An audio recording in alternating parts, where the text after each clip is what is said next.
Imagine holding the weight of an entire world in your hands, knowing that every choice, every sacrifice could mean its survival or its destruction. That's The Return of the King.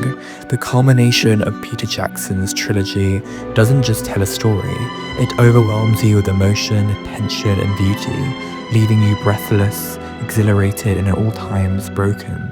By the time The Return of the King begins, we're already deep into Middle-earth. Frodo and Sam are staggering under the burdens of the ring.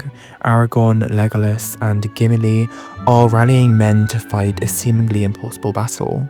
And behind it all looms Sauron, a shadow that isn't just a villain but a force, an idea, a test of courage.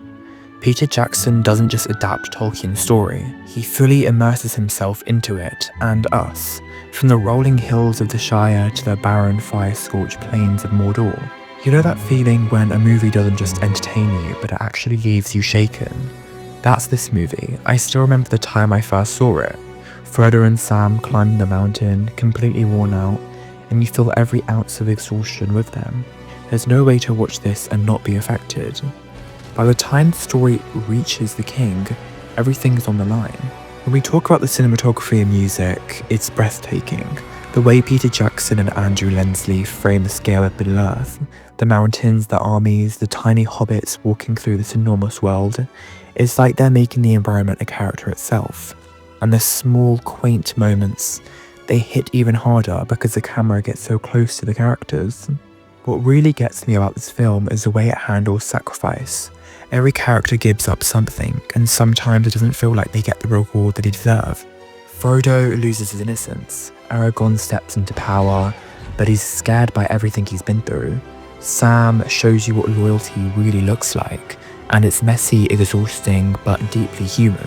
It makes you think about your own life, how often we struggle, sacrifice, and push ourselves to people or causes that might never fully acknowledge it.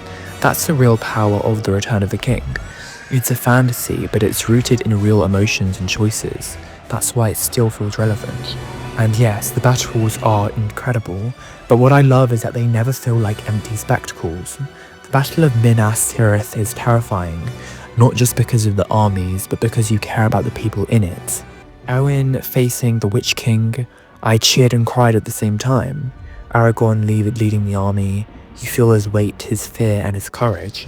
Jackson balances scale with intimacy perfectly. I noticed things I hadn't before. Small gestures, fleeting expressions, the exhaustion on soldiers' faces. It's cinematic mastery, but also storytelling that respects the audience's emotions. Honestly, the thing that gets me most about Return of the King is how emotional it is. You can watch the battles and the ring plot, but what sticks with me is a human story underneath. The friendships, the choices, the moral courage, the pain of saying goodbye. That scene where Frodo leaves Middle-earth, I still tear up each time. Not just because it's sad, but because it feels truthful. This film doesn't just show heroism, it shows a cost of heroism. The things people endure, the compromises they make, the ways they hurt and heal. And for me, that's what makes it unforgettable. It's why I've watched it a dozen times and still find new layers. So The Return of the King isn't just the end of a trilogy, it's a story about perseverance, humanity, and the bittersweet weight of choices. It's about how small, ordinary people can do extraordinary things, and how even the strongest heroes are shaped by pain and sacrifice. And that's why it resonates, because beneath all the epic battles, the magic and the visuals, it's a story about people, flawed, brave and human. And that's why, for me, it remains one of the most moving, powerful films I've ever seen.